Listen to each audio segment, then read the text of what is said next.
What's going on, Canes fans? Welcome to Walking and Venting, episode number 5. And what do you know? The Canes are 5-0. This is episode number 5. Things just kind of worked out. I'm happy, okay? I'm ecstatic, as a matter of fact. I got to witness this W in person. It was an amazing experience. I got to be down there on the field, right there next to the players. But I'm not gonna lie. All right, let me say this first, okay? Please speak your mind down in the comments. The point of this series is to be open, honest, transparent. You're allowed to say whatever you want to say, no matter which side of the fence you're on, completely unfiltered. I have a couple of things that I want to talk about when it comes to that fourth quarter performance from the Canes in this Florida State game.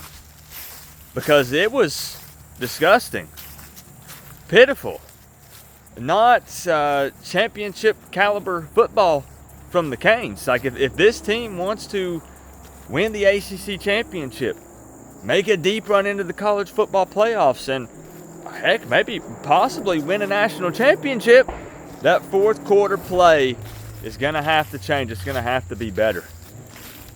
I'm so happy that we're 5-0.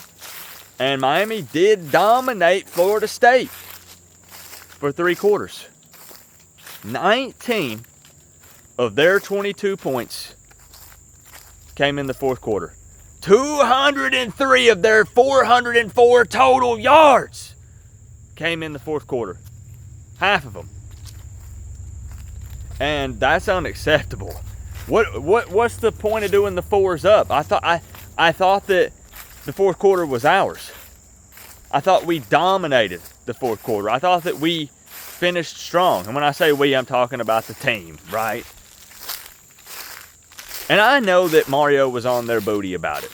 Now, I heard, people talking about in the locker room, there were players and stuff that weren't celebrating as much as you would expect after a win against a rival because they were upset over the way the team finished the game, as they should be.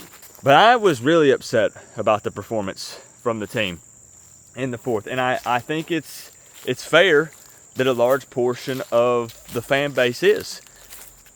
You can't play like that in 4 quarters of football games and expect to win them all. It's just not going to happen.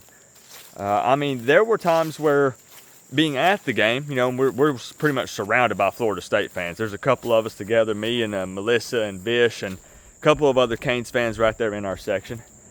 And we were freaking out in the fourth quarter.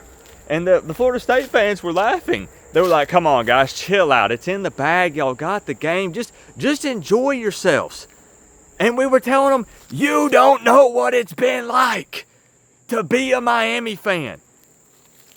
We've seen this play out before where it comes crumbling down.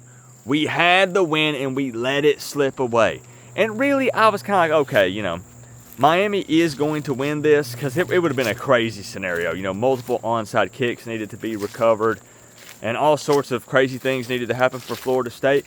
But, man, the way that Miami was playing offensively, the play calling from Shannon Dawson, the defense, I feel like, got pretty tired in the fourth. But to be fair, they were on the field a lot of the fourth.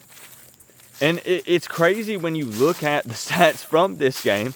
Again, taking into account that pretty much everything Florida State did happened in the fourth quarter, because other than that opening drive where they walked away with the field goal, the 3 points, Miami stopped Florida State on 7 straight drives. They either had to punt or it was a turnover. And the next thing you know, in the fourth quarter, it's like, what happened? The time of possession ended up being almost dead even. Florida State threw for more, rushed for more. Miami had more penalties. If you were to show me the stat lines, heck, it makes it look like that Florida State won the game. Or at the very least, it was pretty close. But that's what's weird is it was. It was 28-22, a 6-point win. And it's weird because, in a way, I feel like we won by 50. If we forget the fourth quarter. But you can't do that because you've got to play 4. Florida State fans said, this is funny. Florida State fans were saying, man, if there were 5 quarters in a football game, we would have had y'all. And I would have been, yeah, well, you know, y'all are lucky we play 4, because if it was only 3, then it would have been complete and utter domination.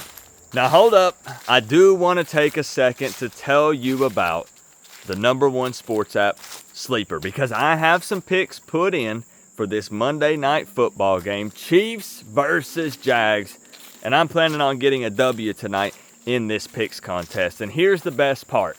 If you create an account by clicking the link down in the description, #1, you can use code word COOP to get a 100% deposit match up to $100 on your first deposit.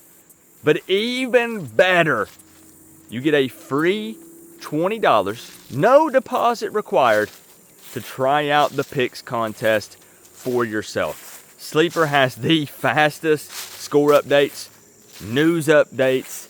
You can participate in live real-time chats with other users during games, and not just football.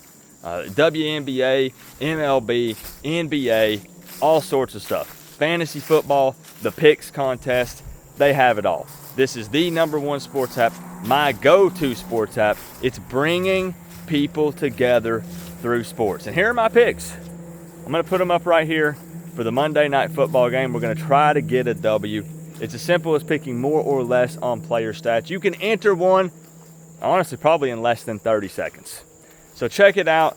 Link down in the description, code word COOP. Get that deposit match. Get the free $20 with no deposit required. Shout out to Sleeper for sponsoring this video. Let's get back to the walking and venting. I'm going to be all over the place because there's a lot of things I'm very happy about with this game.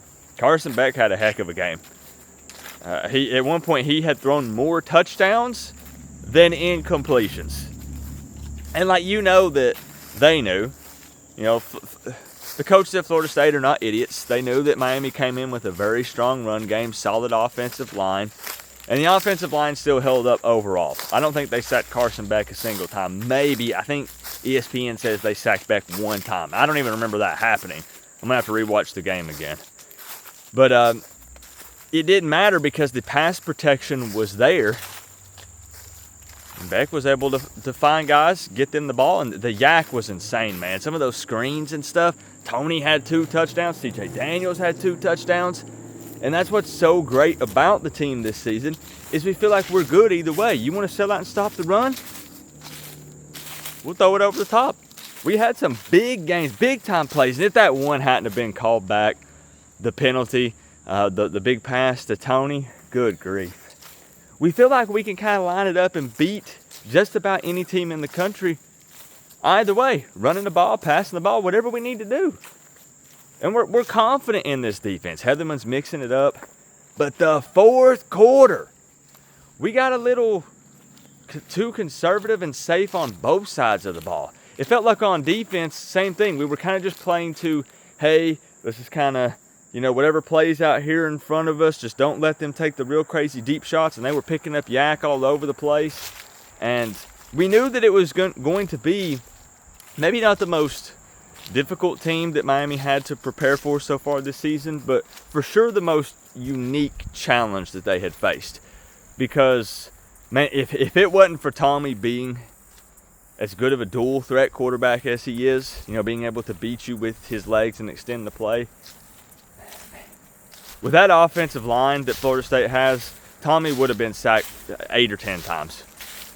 Easily. But we saw that again. He was extending some plays, and the defense would kind of break down a little bit, and he would find somebody open. And it was just really, really frustrating to watch. Very demoralizing. To be honest with you, at the game, anyways, it almost didn't even feel like a win at first. So, again, I don't want to take away from the win. The Miami Hurricanes are state champs. I know Mario really made it a point to drive that home. Whenever they interviewed him on the field, we beat USF, Florida, and Florida State back-to-back years. Miami runs the state of Florida, so that's a big-time message to recruits. Go play for the team that runs the state. So I love that. But a lot of us were sitting there and we were just in shock at what just unfolded there in the fourth quarter. It almost felt like it erased the complete domination in the first, second, and third quarter. We walked away we had like a bitter taste in our mouth. Like what just happened? It felt like we almost gave the game away, and it was really scary. Like it really was. So I don't know, man, because we felt like we've already seen this multiple times this season. And I don't know, because it doesn't feel like we're 5 games in. It doesn't feel like that anything's going to be any different. You know, like that's just the way that the coaches call the games. It's the way it plays out. We kind of just play to protect the lead, and we get ultra conservative. Where's the killer instinct, I guess, is what does feel like is missing a little bit with this team. I think that's a key thing that they're going to have to figure out, between whether it be players or coaches combination. You know, it's the play calling, it's the whatever it may be. You know, I'm a couch coach. I'm just a fan. I'm sitting at home. We need to find that killer instinct. Miami should have won this game, like, I don't know. They should have put up 40 plus, is what I'm getting at.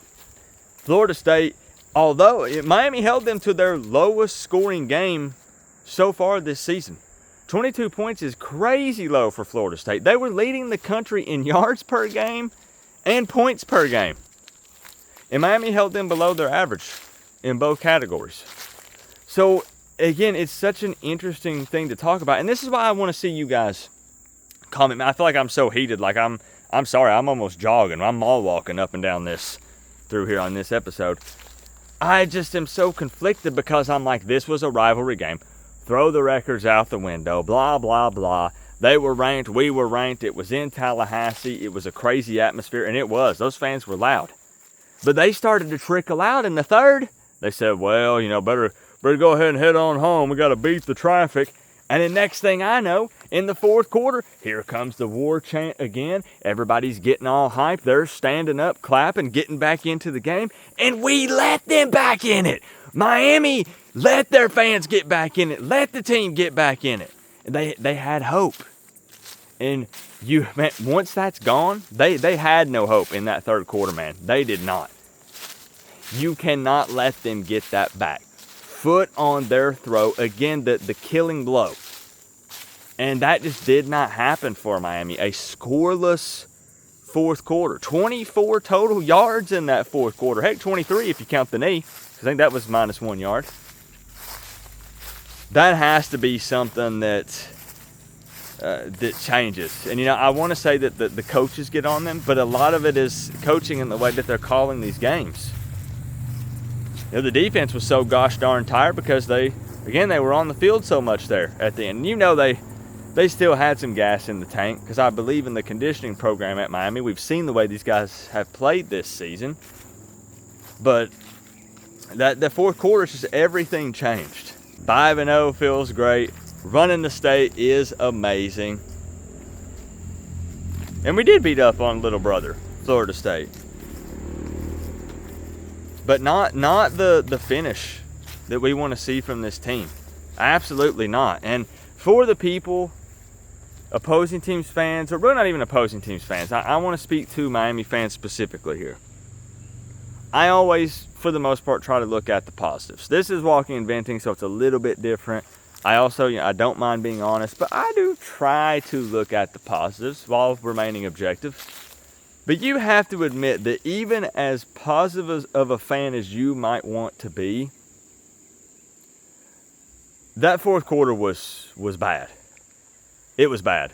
And I think that it's okay for even the most positive of fans to step back and say, whoa, hold on.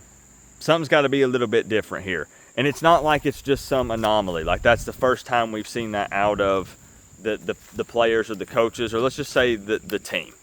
That's not the first time that's been a little bit of an issue this season. So there's got to be something changed there before it ends up biting Miami in the butt. and they end up taking an L because of it.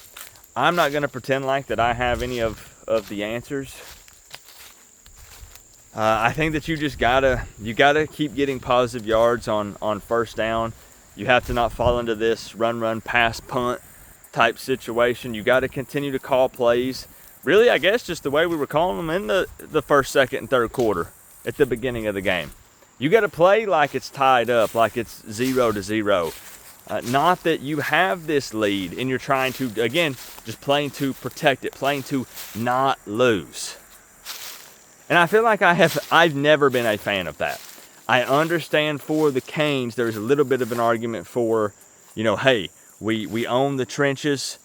We typically own the time of possession. Let's build up a lead. Let's milk the clock. Let's run the football. And that's fair, as long as you continue to see success there. And in the fourth, we weren't. So you're gonna have to change it up a little bit. You got to do something, because it was feeling like it was slipping away there for just a bit. And even though ultimately we felt like Miami still had control overall, you just, again, you don't want to look back at a game when you get to the playoffs or the ACC championship game and you end up losing because of it. So what I want to know is what you guys think. I want to know if you just believe, whatever you believe. Now, I'm not going to try to persuade you any certain way. I'm going to leave it open. And I just want you to tell me how you think that Miami corrects this. Is it simple? Is it complicated? What do they need to do to make sure that this doesn't continue to happen this season? Remember bye week, so maybe some changes and things can be made. I don't know. Miami was behind for the first time this season, but I'm not going to call that really any type of adversity, because it was 3-0. It was a field goal, and as we said, they proceeded to stop Florida State for 7 straight drives. So really wasn't any crazy adversity, but it maybe could be a little bit whenever you saw Florida State climbing back into it a tad.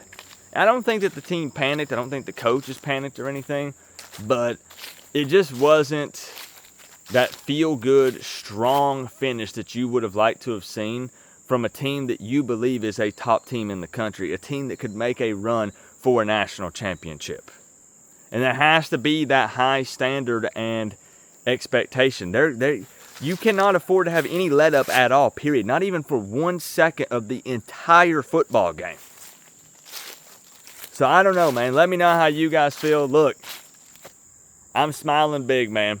We just beat Florida State. We took care of Florida. We demolished USF. So yes, I'm feeling good. But I do want to talk about it. I do think it's important to discuss this stuff. So let me know how you're feeling. That's what I want to see, how you feel about this. Remember though, guys, we're all one big happy college football family, but at the end of the day, I gotta say, it's always better when you get to rep the U. Coach Coop, peace out. I'll see y'all in the next one.